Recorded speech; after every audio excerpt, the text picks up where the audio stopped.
CAT, which is Classroom Assessment Techniques. Driven assessments are tailored to identify each student's learning level of a concept and monitoring the progress in that understanding over time. So there are lots of classroom assessment techniques. Of course, there are tests, quizzes, worksheets, lots of other areas, portfolios, and lots of ways in which a teacher can assess. But what happens after the assessment? The assessment is done, the assessing is complete. How do we know where the student needs help and where the student is good? A number, 6 out of 10, does not help a student. How is the student supposed to learn what he or she needs to do so that next time that 6 is better, maybe a 7, 8, 9, or maybe even a 10? So returning work to students with only a number on it does not help the student learn from the mistakes or weaknesses that the student has made. And therefore, what the teacher needs to do is to sit with the students and counsel them, work with them.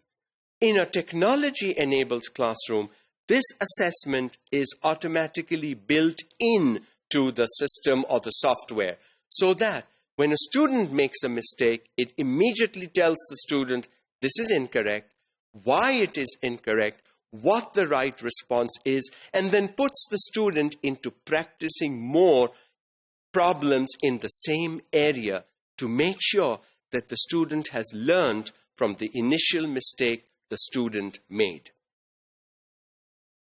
This ability also allows teachers to recognize and nimbly correct gaps in a student's understanding, bolster strengths, and assist in areas of weaknesses. Again, we need as teachers to focus on the good and the not so good. So simply focusing on the not so good does not help the student. Identify the strengths. This is where you're good at. This is what the computer program or the software is telling you you're great at. But this is where you need help. Why don't you go and do more practice? And the computer program or the software will give you enough practice and then put you through another assessment before telling you you're fine and you can move on to the next topic, next content area, next issue, next problem, or whatever. So a student is guaranteed enough practice in the area where he or she appears to be not so good. Fix that area, fix that weakness before letting the student move on. Technology also provides robust means of communication between teachers, students, and parents. Again, it depends on the manner in which the program is set up or the software has been built. Of course, the student benefits the most, but I, as the teacher, need to know what my students are doing.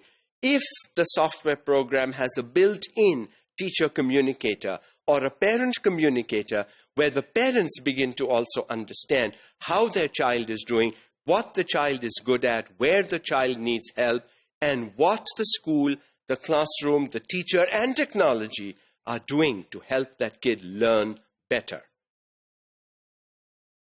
It allows for timely and efficient distribution and collection of work, the sharing of a wealth of learning material and resources, as well as collaboration and an exchange of educational dialogue between teachers and students.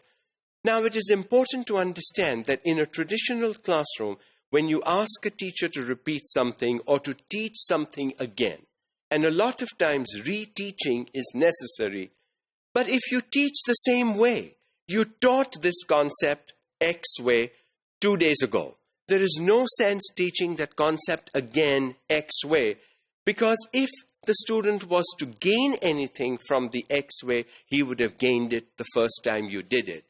So repeating the same thing again and again and again only defines insanity. You have to do it differently. And unfortunately, our teachers are not equipped with professional pedagogical skills to do just that.